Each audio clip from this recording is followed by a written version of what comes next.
Good YouTube, Quinn Wade coming to y'all with an instant analysis on the Philadelphia 76ers getting defeated by the Los Angeles Lakers. The Lakers improved to 5-4. The Sixers fall to 1-7. This is a terrible start for the Philadelphia 76ers, and we still don't know exactly when Joel Embiid is going to be back and if he's going to be fully healthy and dominant because he has piled up on the injuries and didn't really look amazing in the Olympics either. And on top of that, Tyrese Maxey is on the timetable to be gone for weeks. And this team can get as much help as it can because they just been on a losing skid. And it doesn't seem like their schedule is going to be even benefiting them because of that. Because you just don't know who's going to suit up and how they're going to perform because a lot of the players on this team hasn't really performed that well. But I will say the Lakers started off great, 36-29 in the first quarter and 32-31 in the second quarter. They continued to build upon that lead with a 28-21 third quarter, and Philly outscored them 25-20, but the game was out of reach at that point. And the Lakers never really felt too threatened by the Sixers, and they was able to coast to the victory with a little bit of LeBron and AD at the last to make sure nothing happens to help the Sixers get back in it, and that's the safe way to do it. Paul George, 9 points, -4 and plus minus, two personal fouls, one steal, 8 assists, 4 rebounds. One was offensive, 1 of 2 from the free throw line, 0 of 6 from the 3 point line, 4 of 13 from the field. Martin, 13 points, -3 and plus minus, two turnovers, 3 rebounds. One was offensive, 3 of 4 from the 3 point line, 5 of 6 from the field. Andre Drummond, 14 points, -19 and plus minus, four personal fouls, 3 steals, 12 rebounds, so a double double for Andre. 5 of his rebounds was offensive. He was 2 of 7 from the free throw line, but he was 6 of 12 from the field. And then Kyle Lowry did get a charge, but it was just too late for it to be a difference maker. 5 points for him, -6 and plus minus, one personal foul, one turnover, one block. He did have 6 assists and 3 rebounds, 2 of 2 from the free throw line, 1 of 6 from the 3 point line, 1 of 7 from the field. And Kelly Oubre Jr., 9 points, -18 and plus minus, 2 assists, 6 rebounds, 3 of them was offensive, 1 of 2 from the free throw line, 0 of 4 from the 3 point line, 4 of 16 from the field. And Yabusele hit one of those threes to show you that they had a chance to probably make a run, but it ultimately didn't happen that way. Yabusele, 14 points, plus 5 and plus minus, one personal foul, one block, one steal, 5 rebounds. One was offensive, 1 of 2 from the free throw line, 3 of 4 from the 3 point line, 5 of 6 from the field. He actually is a good rotation player, so it was a good idea to give him a contract based on what he did in the Olympics because he's been a decent player so far for the Sixers. KJ Martin, 11 points, -15 and plus minus, one personal foul, one block, 2 rebounds, 2 of 2 from the free throw line, 1 from three, 4 of 5 from the field. Bana, 3 points, +4 and plus minus, one block, 1 rebound, 1 of 1 from the free throw line, 1 of 1 from the field. Reggie Jackson, 1 of 6 from the field, 1 of 4 from three, 2 rebounds, 2 assists, 4 personal fouls, -9 and plus minus, 3 points. Dalton, 2 points, +8 and plus minus, 1 assist, 1 of 2 from the field. And Quinones, 101 from the field, 101 from the free throw line. He had 2 rebounds, one was offensive, +4 and plus minus, 3 points. And Jared McCain, one of his best games, if not his best game of the season, including preseason. 6 of 17 from the field. He was 4 of 9 from three and 2 of 2 from the free throw line. He had 1 rebound, 2 assists, 1 steal, 2 turnovers, one personal foul, and 18 points. He did play 31 minutes, so that helped him be able to score that many points and get that many opportunities. Plus, they needed somebody to pass that can score when they do pass to somebody because a lot of guys wasn't really looking to get their shot off or really looking to do much. Console 0 of 5 from the field. 0 of 4 from the field. 0 of 1 from three, 2 of 2 from the free throw line. 3 rebounds, one of them was offensive, 2 assists, +3 and plus minus, 2 points. The rest of the guys did not play. They was ruled out because they was injured and we knew it, or they didn't play because of the coach's decision. 39 of 96, 40%, 13 of 39, 33%, 15 of 23, 65%. They didn't shoot the ball well from the field or three or the free throw line, but they had 44 rebounds, 28 assists, and 6 steals and 4 blocks, 5 turnovers, and 14 personal fouls as a team, while the Lakers was riding Anthony Davis again, and it was successful. He looked it flat out dominant. He basically manned the paint. He was a little finesse too much in the fourth quarter, but they didn't really need him to make too many shots, and he did miss a free throw also in the fourth quarter. Just to note that he did still finish with his 31 points plus 20 in the plus minus, 2 personal fouls, 3 turnovers, 4 blocks tonight, 1 assist, 9 rebounds, 3 of them was offensive, 7 of 8 from the free throw line, 2 of 3 from the 3 point line, and 11 of 20 from the field. Rui, 9 points, negative 4 and plus minus, 5 personal fouls, 1 turnover, 1 assist, 4 rebounds. One of them was offensive, 3 of 6 from the 3 point line, and 3 of 8 from the field. LeBron, Ramon James, 21 points, plus 12 and plus minus, 2 turnovers, 3 blocks. He did have 13 assists and he did have 12 rebounds for a triple DZ in this game. 101 from the free throw line, 2 of 4 from three, 9 of 14 from the field. And Cam Reddish, 3 points, negative 6 and plus minus, 1 personal foul, 1 turnover, 1 block, 1 steal, 2 assists, 5 rebounds, 101 from the 3 point line, and 101 from the field. And Austin Reeves, 20 points, plus 14 and plus minus, 1 personal foul, 2 turnovers, 1 block, 7 assists, 6 rebounds, 6 of 10 from three, and 7 of 13 from the field. This is how Austin Reeves has to play: handling the ball, making decisions, scoring on and off the ball, and getting out in transition, having fun, and just making the right play when he does have the ball, whether he's scoring or not. And he does that, and it's just maximum effort from him tonight, and just a good amount of shots and a good percentage of them being made tonight by Austin Reeves. Lewis, 1 minute, he didn't do much because of that, but he did have 1 personal foul and negative 4 and plus minus. He didn't score a basket. Hayes, 3 of 4 from the field, 2 of 2 from the free throw line. He played 16 minutes and ended up with 2 rebounds. One was offensive, 4 blocks in 16 minutes, 3 personal fouls, 8 points. Koloko played 1 minute. He did have 1 rebound and 1 assist, and he did get 1 personal foul, but he also was a -4 and plus minus. D'Angelo Russell, 7 of 12 from the field. He was 2 of 4 from three, 2 of 3 from the free throw line, 2 rebounds, 3 assists, 2 turnovers, plus 13 and plus minus, 18 points. Was the only guy to score in double figures off the bench for the Lakers. And he actually tied Jerry McCain for most points off the bench for this game. Gabe Vincent, 1 of 2 from the field, 0 of 1 from the 3 point line, 3 personal fouls, plus 4 and plus minus, 2 points. Christie, 1 minute was played for him, 1 of 3 from the field, 0 of 1 from the 3 point line, zeros across the board because he only played 1 minute, negative 4 and plus minus, and 0 points. And James, well, I would say Bronny James, 1 minute, nothing was done for him in those minutes. He didn't really contribute. Negative 4 and plus minus when you play 1 minute is not much you can do. Dalton Connect, 16 minutes, 1 of 8 from the field, 0 of 5 from three, 4 rebounds, plus 17 and plus minus, 2 points.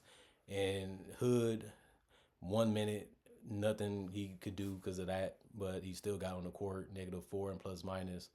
And that's about it for the team. 44 shots out of 85 was converted. That's about 51%. 16 of 35, that's 45% from three, and 12 of 14, 85% from the free throw line. When you shoot that well, all 4 quarters, is going to be hard for you to lose that game, especially when you rebound well and you take care of the ball. So 45 rebounds, 28 assists, 1 steal, 13 blocks is another way to win a game. They did have 11 turnovers compared to the Sixers 5, but they also had 17 personal fouls. I think them the only knocks on them, but it's hard to really say that. That's just something for them to improve on as they continue during their dominant season, which we thought that they would have, but they ended up just mustering up a 5-4 record. And we're going to see if they can get back on their winning ways and get on a winning streak, because AD is back healthy and LeBron is still healthy and all their key players are still healthy. So we're going to see if they can really go on a real run and try to show that they're one of the best in the West, which sometimes they look like that because of LeBron and AD playing so well and they're just so unstoppable, especially as a tandem. But the record is not really saying that they're a great team. They look like a playoff team, but playoff team is all you need to do sometimes just to have a chance, because matchups and injuries and freak things can happen, giving you an opportunity to have a better playoff run than you expected. And they do have 2 of the more unstoppable players in the league. But what I look at is, can they play better defensively? Can they get the best out of D'Angelo Russell and Austin Reeves? Because it seemed like they went in a different direction tonight. And I really wouldn't blame them, because you have to try and mix things up to make sure you're getting the best out of your lineups and the best out of the team. And I feel like JJ Redick isn't afraid to push those buttons if they're needed to be done. And that's what you want to see, a risk taker in the coach, to make sure we are maximizing the best out of these lineups and maximizing the best out of this team on both ends of the court, which is what the Lakers should be trying to do, which is let's be in play as the best team that we can play as. And that's what every team tries to do anyway. And it's important for them to always have in the back of their mind. Once you think you got it all figured out, it's always a team that's ready and prepared to knock you off a little bit because they want your spot or they want to do what you're doing, even if it's winning, even if it's getting off a losing skid, or even if it's a playoff spot that they feel like they have a better chance at getting. And if they got to take you out to get it, is a cutthroat league for that reason. Everybody trying to survive, everybody trying to make a brand or a name out of themselves, everybody trying to get as much credit as they can get, as much paychecks as they can get. And that's the ugly business side of the game, but we have to play with that in the back of our mind if you're an NBA player. And that's how it goes. Same with the GM, same with the coaches, same with the organization. You got to be doing your part. You got to be held accountable. Got to be willing to do what we need you to do or more if capable of that. And that's what we seeing out of AD. That's what we seeing out of LeBron as he's aging. And he still looks like he's aging like fine wine and still looks like one of the best players in the league, which he has been his whole entire career. We got to give him his flowers for that as much as we can because it's just tough to play this well at that age and still be a huge focal point of the team, and he has been able to do that still.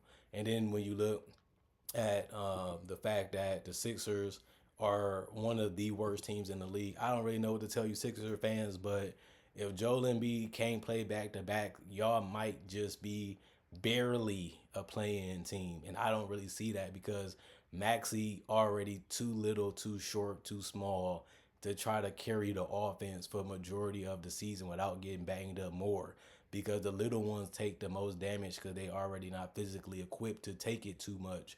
And Maxey is a small guard. So I don't really like what's going on with the Sixers. I was a guy that said before the season started, the Sixers are done.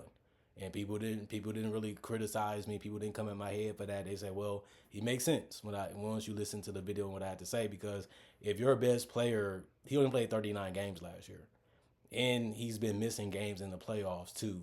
The process is over. Let's just be real about it. Joel Embiid, if you can't play back to backs and your other players injured, and Paul George has been injury prone the last couple of years because he's getting older and he hasn't really looked like a dominant player in a while. He looks like a great player, but not dominant anymore, especially defensively. He's done. But I'm not trying to disrespect him. I'm just saying the truth right now. And it's just looking like y'all got a lot of talent. Y'all deeper than y'all been. But every other team is getting deeper. Every other team can rely on guys. And you can't rely on your best player to be there when it matters most.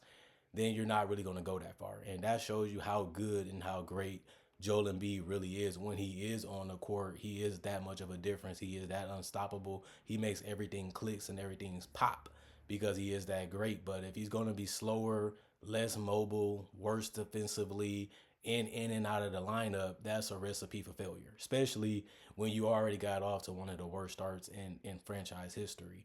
And now you got to go on a mini win streak and go on a mini win streak throughout the season with your best player being out during some of those times.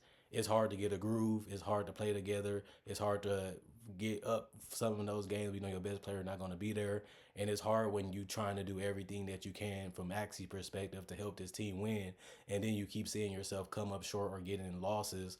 And then you got to try to find a way to get that all out your ear, all out your face, because it's going to be all over the news in Philly, also around the world, because most people looked at Philly as a team that was one of the best teams in the Eastern Conference, and they have shown the complete opposite, just like the Milwaukee Bucks. But, at least their player is more reliable than, Joel Embiid, because he's been doing this since his rookie year where had the numbers, he just didn't have the availability. And that was from day one when he started his NBA career because he was injured. And it hasn't really gotten that much better. We just got glimpses and we just got chances to see Joel Embiid at his peak and how great he could be. But just remember, this guy haven't even led y'all to a conference finals or NBA finals, and he's only getting older, and the injuries are still piling up because you never know what's going to happen when he suits back up, and injuries are a part of the game, unfortunately. But I got respect and I got love for Joel Embiid. That's why he is one of the best players. He is a top 5 player when healthy. He is one of the biggest difference makers in the league, one of the best scoring big men in the NBA history, and one of the most dominant big men in NBA history. But when you look at that resume, you look at the playoff success where legends are made, he has a lack of that, and he also has a lack of carrying his team to the highest heights when it comes to winning games. And it's mainly because he's not available. And if they do win games, it's not because of him, because he's not playing.